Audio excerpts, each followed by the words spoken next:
অবশেষে অবশেষে বিদায় নিয়েছে আন্তর্জাতিক অপরাধ ট্রাইব্যুনালের সেই আলোচিত বিতর্কিত, কুখ্যাত শব্দটা ব্যবহার করলাম না, কুখ্যাত শব্দটা ব্যবহার করার মতন। তারপরে শেখ হাসিনা মামলার মৃত্যুদণ্ড হয়ে গেল, তাকে রায় ঘোষণা করা হলো, মানে বিশাল ব্যাপার সেপার। 1-2-তে এইসব উড়ে যাওয়া খুব বেশি বাকি। এবং 18 মাসে দেশে মবের রাজত্বকে যিনি স্বাচ্ছন্দ্য বোধ করেন, সেই তাজুল ইসলাম, জামাতের সাবেক ছাত্র শিবিরের নেতা, এবং নিজ ভূমি আবার ফিরে যাচ্ছেন। দেখলাম ভিডিওতে তিনি মিডিয়ার সামনে কথা বলছেন, তিনি এক মুহূর্তের জন্য বেকার না, ফিরে যাচ্ছেন তার আবার আইন পেশায়। তিনি সুপ্রিম কোর্টের আইনজীবী।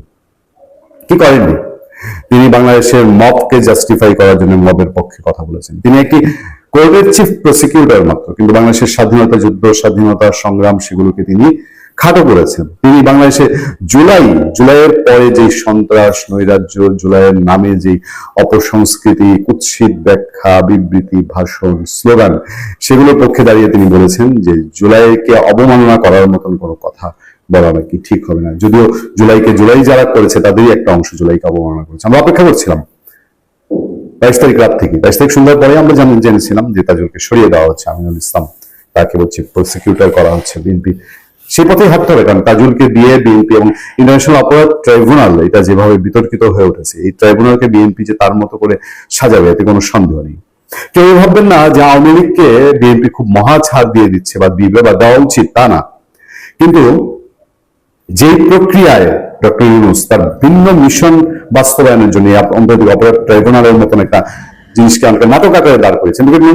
অ্যাডভোকেট মহসিন রশিদ বারবার বলছেন যে এই ট্রাইব্যুনাল তো ট্রাইব্যুনাল না, এই ট্রাইব্যুনাল এই বিচারের জন্য না। বীর মুক্তিযোদ্ধা অ্যাডভোকেট ফজলুর রহমান সেই কথা বলার কারণে এই তাজুল ভাই বীর মুক্তিযোদ্ধা অ্যাডভোকেট ফজলুর রহমানের মতো লোককে সেই ট্রাইব্যুনালে টেনে নিয়েছে। আমরা অপেক্ষা করছিলাম তাজুল সম্পর্কে বিস্তারিত তথ্য হাতে আসার জন্য। যা জানা গেল তা একেবারে টনক নাড়িয়ে দেওয়ার মতো না। তাজুল অপসারিত সাবেক আইজিপি কে রাজ সাক্ষী বানাতে 1000 কোটি টাকার ঘুষ নেন তাজুল শিশির। সোশ্যাল মিডিয়া ছেয়ে গেছে এই তথ্যে, মুখ খুলেনি অনেকেই এতদিন তাজুলের ভয়ে তটস্থ ছিল।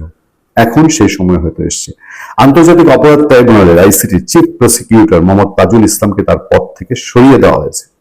সম্মানের কাজ না, কিন্তু তাকে জাস্ট বিএনপি তাকে কিছু জিজ্ঞেস করার প্রয়োজন মনে করেনি। বরঞ্চ ডক্টর ইউনূস সরকার যেখানে অন্য কিছু হলে তাদেরকে জিজ্ঞেস করার প্রয়োজন মনে করতো, সেখানে বিএনপি তাকে জিজ্ঞেস করার কোনো প্রয়োজনও মনে করে তাকে গুড বাই, বিদায় দিয়ে দিয়েছে। 1000 কোটি টাকার বিনিময়ে সাবেক আইজিপি সহ একাধিক মামলার আসামিদের রাজ সাক্ষী করে দায় মুক্তি দেওয়ার গুরুতর অভিযোগ ওঠার পর তাকে অপসারণ করা হলো। খোদ ট্রাইব্যুনালের আরেক প্রসিকিউটর বিএম সুলতান মাহমুদ সামাজিক যোগাযোগ মাধ্যমে তাজুলের বিরুদ্ধে এসবের বিস্ফোরক অভিযোগ তুলেছিলেন।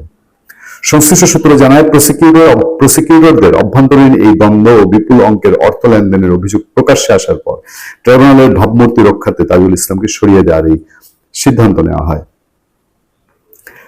1000 কোটি টাকার লেনদেনের ব্যাপার, 1000 কোটি টাকার লেনদেন ও তাজুল শিশির সিন্ডিকেট। প্রসিকিউটর বিএম সুলতান মাহমুদ তার ফেসবুক মন্তব্যে সবচেয়ে বড় অভিযোগটি তোলেন জুলাই আগস্টের অভ্যুত্থানে প্রাণহানির ঘটনায় গ্রেফতার সাবেক আইজিপি চৌধুরী আব্দুল্লাহ আল মামুনকে ঘিরে। তিনি দাবি করেন 1000 কোটি টাকার আর্থিক লেনদেনের বিনিময়ে সাবেক এই আইজিপি কে রাজ সাক্ষী করে দায় মুক্তি দেওয়ার চক্রান্ত চলছিল। ধানমন্ডি তদন্ত সংস্থায় বসে তাজুল ইসলাম ও সুপ্রিম কোর্টের আইনজীবী শিশির মনিরের সিন্ডিকেট এই নাটক সাজায়। সুলতান মাহমুদ দাবি করেন, সাবেক আইজিপি কে জিজ্ঞাসাবাদের জন্য ধানমন্ডিতে আনা হলে সেখানে আইনজীবী শিশির মনির উপস্থিত থাকতেন, যেটা অন্যায়, যেটা নিয়মে নাই। তাঁর অভিযোগ, দাগি খুনি পুলিশ কর্মকর্তাদের গ্রেফতার না করে নিরাপদে পালানোর সুযোগ করে দিয়েছে। চিফ প্রসিকিউটর চেয়ারকে টাকা কামানোর হাতিয়ার হিসেবে তৈরি করে রেখেছে এই তাজুল সিন্ডিকেট। আসলে লাশপড়ানোর মামলাও ভারী ব্যাগ। খুব চাঞ্চল্যকর একটা ঘটনা ঘটেছিল, যেটা এখন সোশ্যাল মিডিয়ায় সবচেয়ে বেশি আলাপ এটা নিয়ে শোনা যাচ্ছে তাজুল কেন্দ্রিক। প্রসিকিউটর সুলতান মাহমুদ আরো লেখেন, গত বছরের নভেম্বরের শেষ দিকে আশুলিয়ার ভ্যানের লাশ পোড়ানোর মামলার আসামি আফজালের স্ত্রী একটি ভারী ব্যাগ টাকা ভর্তি বলে ইঙ্গিত দেয় নিয়ে প্রসিকিউটর গাজী মুনাওয়ার হুসাইন তামিমের কক্ষে প্রবেশ করেন। বিষয়টি দেখতে পেয়ে তিনি তাৎক্ষণিকভাবে চিফ প্রসিকিউটর তাজুল ইসলামকে জানান, কিন্তু এ বিষয়ে কোনো ব্যবস্থা না নিয়ে উল্টো তাকে মানে সুলতান মাহমুদকে বকাঝকা করা হয়। প্রসিকিউটর তামিম সে সময় সবার সামনে আফজালের স্ত্রী আসার কথা স্বীকার করলেও চিফ প্রসিকিউটর বিষয়টি এড়িয়ে যান। সুলতান মাহমুদের অভিযোগ, পরে এই আসামি আফজালকে রাজ সাক্ষী করা হয় এবং চূড়ান্ত বিচারে তার খালাস দেওয়া হয়। হিসাব বরাবর কিন্তু ফেসবুকে এই মন্তব্যে আরো কিছু মামলার অসঙ্গতি তুলে ধরেছিলেন সুলতান মাহমুদ। সুলতান মাহমুদের এসব বক্তব্যের নিচে কাজী মোস্তাফিজুর রহমান আহাদ নামের এক ব্যক্তি প্রশ্ন করেন, আপনি নিজেও তো ট্রাইব্যুনালের প্রসিকিউটর, আপনার দায় এড়াবেন কিভাবে? সুলতান মাহমুদ লেখেন, তিনি বিভিন্ন জায়গায় সব অনিয়মের অভিযোগ দিয়েছেন এবং শহীদ পরিবারকে নিয়ে মাঠে নেমেছেন, কিন্তু কোনো কাজ হয়নি। এবার বলেন, এই যে বাংলাদেশে ধরেন শেখ হাসিনা সরকারের মন্ত্রী, এমপি, তাদের আতিপাতি বহু নেতার বিরুদ্ধে মানুষের এখনো অভিযোগ, মনের মধ্যে এখনো ক্ষোভ, এখনো ভুক্তভোগী পরিবারদের মনের মধ্যে সেই আক্রোশের আগুন, বিচার চাওয়ার আগুন আছে। তাদেরকে সঠিক কোনো বিচারের জায়গায় না এনে এই বিচারের জন্য একটা ট্রাইব্যুনাল সাজিয়ে গুছিয়ে এটাকে ফানুস বানিয়ে পুরো দেশটাকে দেখানো হলো, তারপরে শেখ হাসিনা মামলার মৃত্যুদণ্ড হয়ে গেল, তাকে রায় ঘোষণা করা হলো, মানে বিশাল ব্যাপার সেপার। 1-2-তে এইসব উড়ে যাওয়া খুব বেশি বাকি। সুপ্রিয় দর্শক শ্রোতা মণ্ডলী, আপনি এই মুহূর্তে আমাকে যেখান থেকে দেখছেন এবং পরবর্তী যেখান থেকে দেখবেন, আপনাদের সকলকে জানাই আমি আমার আন্তরিক অভিনন্দন এবং শুভেচ্ছা এবং কৃতজ্ঞতা প্রকাশ করি সার্বক্ষণিক আমার সাথে থাকার জন্য এবং আমার কথা শোনার জন্য। যারা বিশ্বাস করেন তারা তো বিশ্বাস করেন, আর যারা বিশ্বাস করেন না তাদেরকেও কিছু বলার নেই। একটা কথা আছে যে বিশ্বাসে মিলায় বস্তু, তর্কে বহুদূর। আপনি বিশ্বাস করলেন, আর যদি তর্ক করেন সেখানে আসলে কারো কিছু বলার থাকে না।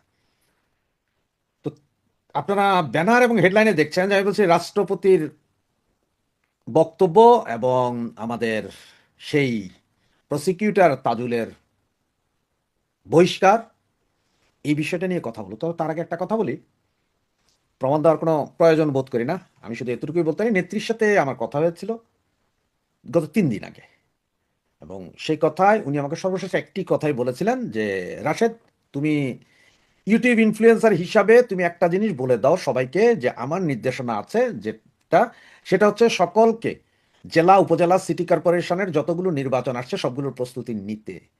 তখন আমি বলেছিলাম, নেত্রী এটা তো আপনি বললে ভালোই তো আমাদের। তখন উনি বলছে, আগে তোমরা বলো, কারণ এটা সারা পৃথিবীকেই আমরা দেখাতে চাই যে আমরা নির্বাচনমুখী দল, এতটুকু বুঝো না তুমি? আসলে এরপর ওনার সাথে আর কথা বলার বা অন্য কোনো তর্ক করার মতন আমার শক্তি বা সাহস ছিল না। প্রচন্ড নার্ভাস ফিল করছিলাম আমি তখন। এটা ছিল আমার নেত্রীর নির্দেশ। এখন নেত্রী হয়তো 2 দিন হোক, 4 দিন হোক, আর 10 দিন হোক বলবেনি। এটা আমার প্রতি নেত্রীর নির্দেশ ছিল যাতে আমরা প্রচার করি। বলো যে ভাই আপনারাও আস্তে আস্তে প্রচার করেন সকলে। তার সঙ্গে কথা বলা যাক আমাদের এই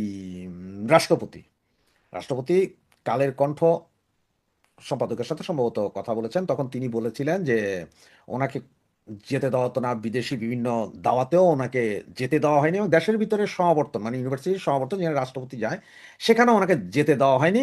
মানে শিষ্টাচার বহির্ভূতভাবে চিঠি লিখে ওনাকে দিতেন যে এটা সিগনেচার করে দেন, বিদেশি মিশনগুলোতে, বিদেশি রাষ্ট্রগুলোকে পাঠাতেন যে উনি খুবই ব্যস্ত। এই ধরনের বেয়াদবি করেছিল আসিফ নজরুল এবং আমাদের পরিবেশ আপা, সবাই আপনারা চিনেন, সুন্দরী আপা। তো ওনাদের এহেন কর্মকাণ্ডের কথা মুখ খুলছেন এখন রাষ্ট্রপতি। আস্তে আস্তে হয়তো আরো অনেক কথা বেরিয়ে আসবে যেগুলো শুনে হয়তো অবাক হবেন। আমরা যারা গালি দিচ্ছিলাম, অনেকে করছিলাম যে রাষ্ট্রপতি কিছু করছে না, এই করছে, আসলে একজন রাষ্ট্রপতি, উনি তো অলংকারিক পোস্ট, এটা অনেক কিছু থাকলে অনেক কিছু করা যায় না, এবং সেখানে যদি বন্দুকের নলের মুখে কেউ থাকে ভাই, সে তো এমন কিছু করবে না যে ওই কাজটা তো হবেই না, সে বরঞ্চ মরা যাবে, তেমন কিছু করবে না, এবং সেই ধরনের পাগলামি অন্তত একজন রাষ্ট্রপতি করবেন না। বা উনি যদি, অনেকে বলছেন যে জরুরি অবস্থা জারি করে ক্ষমতা নেয় না কেন, এটা নিল সেনাবাহিনীর সহযোগিতা লাগে, সেনাবাহিনী সেই সহযোগিতা রাজি ছিলেন না, কারণ সেনাবাহিনীর সেনাপ্রধান চাইছিলেন সর্বশেষ শেষ মুহূর্ত পর্যন্ত, এই সেনাপ্রধান চাইছিলেন যে জামাত যাতে ক্ষমতায় আসে, কারণ ওনার আব্বার দল এটা। গোলাম আজম ওনার আব্বা, ওনার পিতা, গোলাম আজমের পুত্র ওনার পিতা, বাপ দুজনই ওনার পিতা।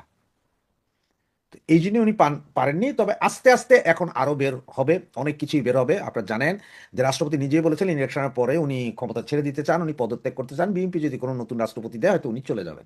বিএনপি কাকে রাষ্ট্রপতি বানাবে সেটা অবশ্য $1,000,000 কোয়েশ্চেন। সারা বাংলাদেশে একটা কথাই রটে গেছে, হয়তো ডাক্তার ইউনূসকে রাষ্ট্রপতি বানাইতে পারে, কারণ বেটায় তো ছাড়ার পরে এখনো বাংলাদেশে আছে। তার মানে ওনার কি ইচ্ছা বা ওনার সাথে কি চুক্তি হয়েছে সেটা সময় বলে দিবে। হানিমুন পিরিয়ড 100 দিনের আছে, এর ভিতরে অনেক কিছু জানবো, এরপরে হয়তো আমরা আলোচনা সমালোচনায় যেতে পারবো। আর আলোচনাটাতে রাষ্ট্রপতি বানানো হবে ইউনূসকে, এই আলোচনায় আপনার এই পানিতে ঘি ঢালছেন হচ্ছেন যে এই আমাদের পররাষ্ট্র উপদেষ্টা, কারণ যার প্রতি সবচেয়ে বেশি বিদ্বেষ ছিল তাকেই যখন পররাষ্ট্র উপদেষ্টা বানিয়ে এনেছে, তাই উপরালাই জানে বাকিটা। এখন সেই তাজুল, চিফ প্রসিকিউটর বেয়াদব দ্য ওয়ান, বেয়াদবির স্বর্গরাজ্য কেউ যদি শিখতে হয় সেটা হচ্ছে তাজুল থেকে। সে তাজুলকে আজকে বাধ্য হয়েছে। তার আগে অবশ্য পুলিশের বিভিন্ন পদে রদবদল হয়েছে, সেনাবাহিনীর বড় বড় পদে রদবদল হয়েছে। আমার মনে হয় বিএনপির চেয়ারপারসন বা বর্তমান মাননীয় প্রধানমন্ত্রী তারেক রহমান, উনি হয়তো বুঝতে পারছেন যে এই জামাতি শক্তিকে যদি সরানো না হয় বিভিন্ন সেক্টর থেকে, তাহলে উনি এক বছরও ক্ষমতায় শান্তিতে বসতে পারে না। কারণ কাঁটাযুক্ত চেয়ার, এটা প্যারাগ মারা চেয়ার, এখানে বসার কোনো ক্ষমতা হয়তো ওনার থাকবে না। এটা হয়তো উনি বুঝে গেছেন, এই জিনিসটা হয়তো উনি বুঝে গেছেন। আর যার কারণে উনি শুরু করেছেন এই তাজুল সহ বাকিদের দৌড়ানোর কর্মকাণ্ড। তবে এক তাজুলকে না, বিচার বিভাগের ভেতরে জামাতের ঘাপটি মেরে থাকা যত জনের সবাইকেই আসলে বের করে দিতে হবে। আমি এর আগের একটা ভিডিওতে সরাসরি ওনাকে অনুরোধ জানিয়েছিলাম যে বিভিন্ন এম্বাসিগুলো থেকে আপনার যারা আছে টপ টু বটম, পিয়ন দারওয়ান থেকে শুরু করে অ্যাম্বাসেডার পর্যন্ত সবাইকে সরাই ফেলেন যদি আপনি শান্তিতে থাকতে চান। বাংলাদেশের টোটাল বিচার ব্যবস্থা সচিবালয় থেকে শুরু করে পুলিশ, সেনাবাহিনী, নেভি, বিমান বাহিনী থেকে শুরু করে সকলকে আপনার চেঞ্জ করেন। কারণ ওখানে আপনি আপনার লোক বসান, আপনার বিএনপি মানা লোক বসান বা ভাড়া করে হেন অন্য কারো বসান, কিন্তু জামাত বের করেন, না হলে অবস্থা খারাপ।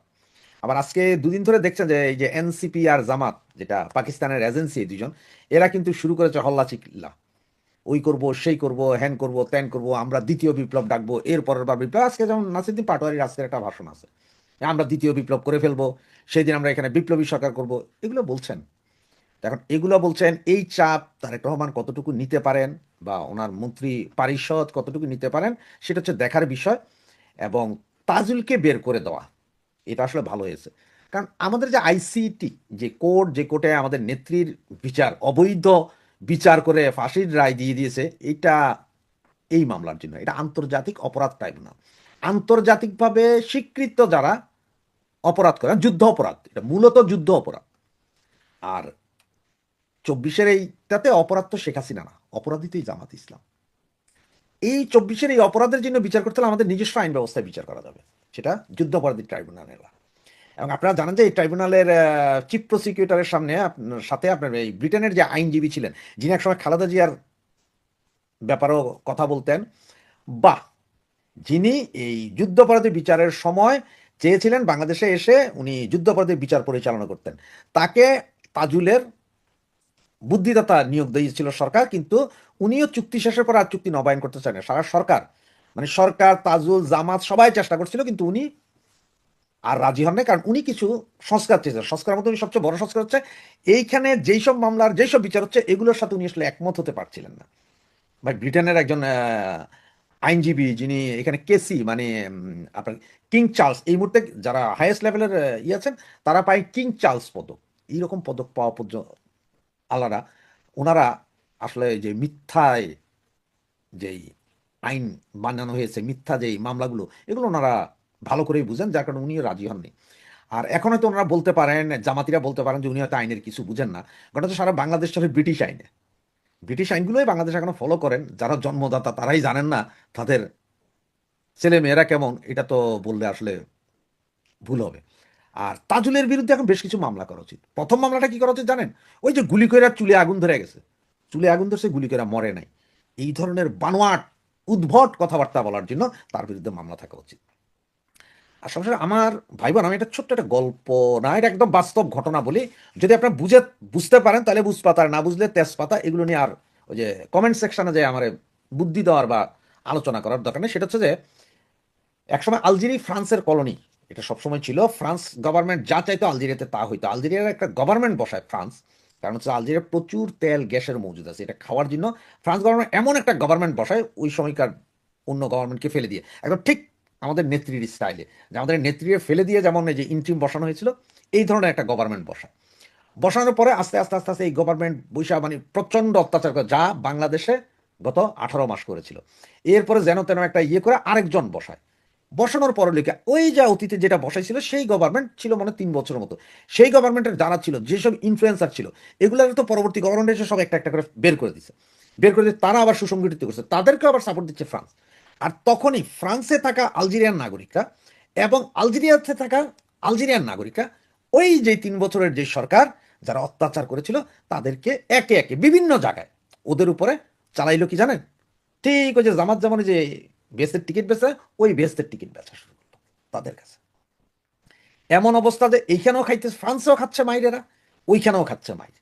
মানে অবস্থা ওই 3 বছরের অবস্থা। কারণ হচ্ছে ওই 3 বছর তো দুর্দান্ত দাপট চালিয়েছিল, ইনফ্লুয়েন্সাররা দাপট চালিয়েছিল, কারণ তখন সরকার তাদের ক্ষমতায়, সেই সরকার, এবং ওনারা যা বলছে তাই হচ্ছে, ঠিক বাংলাদেশ স্টাইল। যেমন এখন এই যে আসিফ নজরুল, ফাসিফ নজরুল, এগুলো কিন্তু এখন ঘরে ঢুকে গেছে, এদের কিন্তু সেনাবাহিনী এখন আর গার্ড দিবে না। এই যে বৈষম্য বিরোধী ছাত্র আন্দোলন, ছত্রী আন্দোলন, বা চাপরাশি আন্দোলন, ছাত্রীদের আন্দোলন, এরা কিন্তু গত 18 মাসে যা করছে, এখন কিন্তু তাদের আর সেই সক্ষমতা নাই। সে সক্ষমতা পুলিশ, বিডিআর, আর্মি তাদের আর গার্ড দিবে না। ওই 2-4 জন পোলা নিয়ে হাঁটে, এগুলোর আমরা 5-7 জন জায়গায় মিলে হইলেই হয়ে যায়। না, কালকে জানেন যে মোহাম্মদপুর না কোন জায়গায় জানি একটারে সৌদি আরব পাঠানোর মোটামুটি ব্যবস্থা করছে।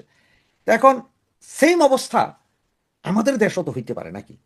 আমাদের যারা অত্যাচার করছে তাদের উপরে কি আমরা একটু দোয়াও দিতে পারবো না? তো আমরা দোয়ার সাথে কিছু দাওয়াই দিতে হবে, কারণ খালি দোয়া দিলে হয়তো হবে না, দাওয়াই দিতে হবে। দাওয়াই দিলে শরীর ভালো হবে। অসুস্থ হয়ে গেলে যেমন দোয়ার সাথে ওষুধ দিতে হয়, তো আমরা একটু আপনার হোমিওপ্যাথিক না, অ্যালোপ্যাথিক, সরাসরি অ্যালোপ্যাথিক দিতে হবে, এবং সুপার এলোপ্যাথিক মানে এই 5th জেনারেশনের এলোপ্যাথিক এদেরকে দিতে হবে। দিয়া এদের এক একটারে এক এক জায়গায় যে যেখানে পারেন। এতদিন আপনারা হয়তো বলছেন ভাই ওরা ক্ষমতায়, ওরা আছে, এই আছে, সেই আছে, অমুক আছে, তমুক আছে। এখন তো ক্ষমতায় তারা নাই, এখন তো ভাইয়ারা ক্ষমতায় নাই। ভাইয়ারা এখন আর সে আগের মতন তাদের বউ নিয়া ওই বনবিহারে গেল যে 50 জন পুলিশ ওনাদের গার্ড দেয়, তাও নাই, কিছুই নেই। সুতরাং এখন মনে হয় সময় আসছে, এই সময়টা আমরা কাজে লাগানো ভালো।